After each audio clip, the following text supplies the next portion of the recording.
Hi, everybody. My name's Tiffany. Um, I'm here today to talk about Pink Shirt Day. Um, it's something that has been on my mind since last year with Pink Shirt Day, um, but I never made a video about it. And um, I really have been wanting to make videos about these things that I have ideas or opinions on, and I haven't done them. But today is a really good friend's birthday. So I was like, okay, she would like to watch this, so um, I'll make the video. Um, so shout out to Jess, happy birthday.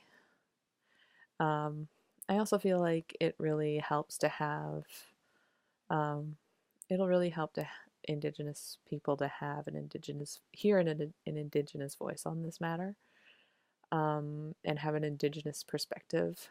Um, Pink Shirt Day is in all the schools across Canada. I don't know if it's in the US, but Pink Shirt Day is about anti bullying. And the story from where it started, in that a child was being bullied, and some kids are like, hey, he's getting picked on for his pink shirt. Let's all wear pink shirts so that he's not alone. I think it's really beautiful. Um, and I think it's actually really cool that it got picked up. Um, because it was something easy to latch onto. But you know, the day needs to evolve, because Pink Shirt Day does create, you know, I want to say like there's a when monoculture. Do you know what I mean? Like monoculture of people, because monoculture is often kind of used to talk about like um, farming produce. But I want to call it a monoculture where it's like everyone wear a pink shirt because you're against bullying. Um, it creates the the chemistry that makes bullying possible. Like, you know, when people join a team, there that creates kind of a thing where it's like my team versus your team, and the rivalries um, get started, and there's kind of a bullying thing that goes on there, but it's called pranking. Um, and if you're not a part of the team, then you are somebody who could be bullied as well. So, it's like that monoculture. Everyone wearing the same thing makes it possible to pick on other people who don't fit in with that monoculture. Um, and this actually like came into my reality last year. I didn't get picked on, but there was this lady who was very well intentioned, um, was going up, uh, saying to people walking by, "Did you get your pink shirt yet? I don't see you wearing your pink shirt. You gotta wear a pink shirt day. It's anti-bully day." And it's like, um, bullying behavior includes guilt and shame, and that's what you're using to get people involved with this anti-bully movement. Um, it doesn't really make sense. So that is a problem that arises with Pink Shirt Day.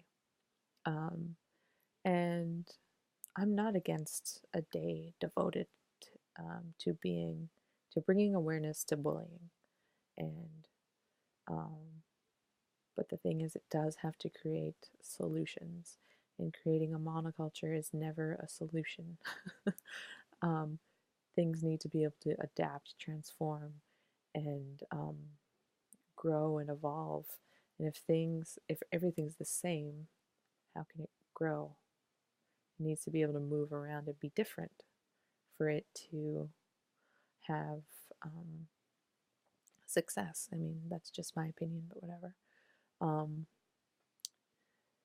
because what creates a bully? Um, for a kid, people want to say that the parents create a bully, um, and that's entirely possible. But it could be being away from the parents creates a bully. I mean, that's part of the problem with having schools the way they're set up. Um, and schools take these things like Pink Shirt Day to try and like, let's make something else cookie cutter because schools are cookie cutter. Let's try and make something else cookie cutter that is going to solve these problems that we have. Because honestly, like, I have so much respect for teachers because they chose to be with our kids.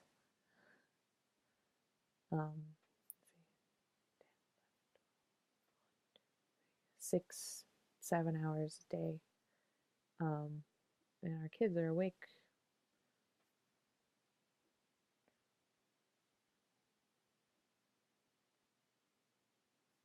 another 7 hours. So they get our kids half the day that they're awake, at least. Um, and you know, it's a choice. Uh, most teachers actually really love and care and respect children, but set up they're not set up to have the best success all the time. And you know, parents can kind of be jerks because a lot of parents are bullies. They will blame the teachers for whatever's going on in the school, and it's not always the case. Sometimes it is the adults, the parents' fault. Um, and it's really not about fault, though. You know, it's like us as adults have to work as a team to make children's lives successful. We have to work with our teachers. Teachers have to work with us, and because you know they say it takes a village, and there's people who want to deconstruct schools, and I'm all for that. But while we're here with the schools as they are, let's try and make it a tribe, a village, um, while we're here, at least. Um, and hopefully things will change down the road. Um, but let's start with working what we've got now and making it work. And a way to deal with bullying is for teachers and parents to be on the same team. And as teachers and parents, we have to be, as we are on the same team, on the team of our children and and each other. Like, you know, it's not me versus you. It's not me and my child against me and your child. It's not me and my child versus this teacher. It's not me and my child versus that child, that student. We all have to work together. Um, and that's what I feel like uh, quote unquote anti bully, quote unquote Pink Shirt Day should be about. And I really hope that people will take this movement and honor the word movement, because things start out a certain way, but it's not supposed to stay there. It's supposed to move, right? So if it's still Pink Shirt Day, there's no movement. Um, you know, it'd be really cool if like 20 years from now, it's like it's the same day. Maybe it's the same calendar day, but it's um it's got a different name like Self Compassion Day or um Friend Day. I don't know. Problem Solving Day, Reconnection Day, because really, like, that is something too that bullies feel is like they're not able to have empathy in their moments of bullying. They want to hurt somebody. Um, so if you want to hurt somebody, it's because, well, you feel pain and you don't know how to express it. But hold on, I'm getting distracted by seeing something. Um, teaching kids how to feel again. Oh, the man, that's so hard, but we got to learn to talk to our kids about their feelings. That's a big part. That's a big part of learning how to deal with um, bullying behavior. And let's drop this stupid label of a bully, um, because it makes a person bad. It doesn't address the behavior at all. It says stop being a bully. It doesn't acknowledge that person's feelings at all. If I want to smack you, what's going on with me? Why do I want to hit you? You might have done something that hurt me, or maybe I want to hit you because um, you scare me. Maybe you scare me, so I am turning to violence to deal with this because I don't know any other way to deal with it. And that's the thing, is like we have to, we people as a collective need to get more in touch with our emotions, because if we can empathize with somebody who's suffering, that's our best way of getting them out of there and um, changing the behavior, the harmful behavior, because honestly, no bully feels good about themselves. So, yeah, um, the thing, I guess I should add too that the thing about bullying is that it's not just it's not a children's problem. It's an adult problem too. I mean, I imagine these teachers who are trying to teach these kids about the bullying behavior have to deal with it themselves. It's either parents are bullying them, or their coworkers might have a bullying behavior, or their bosses. Even just the system, where it's like if you want to be able to get a living wage, then you're being told, no, you're greedy. And it's like, but I'm like spending all day with your kid and trying to teach them.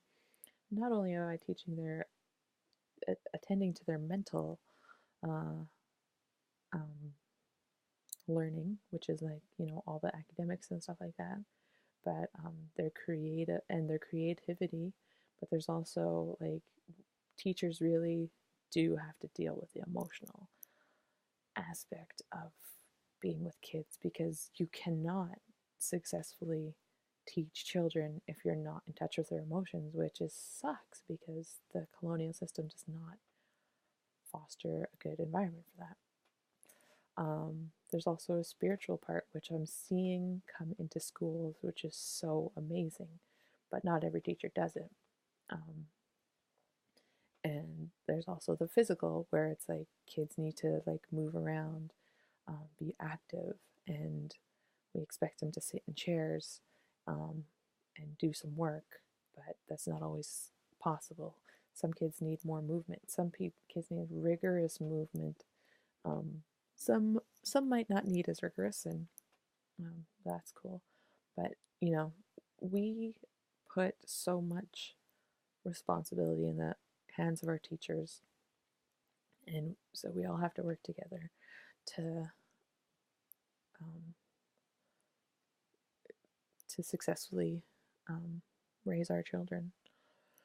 I guess that's enough to say. It's been about 14 minutes.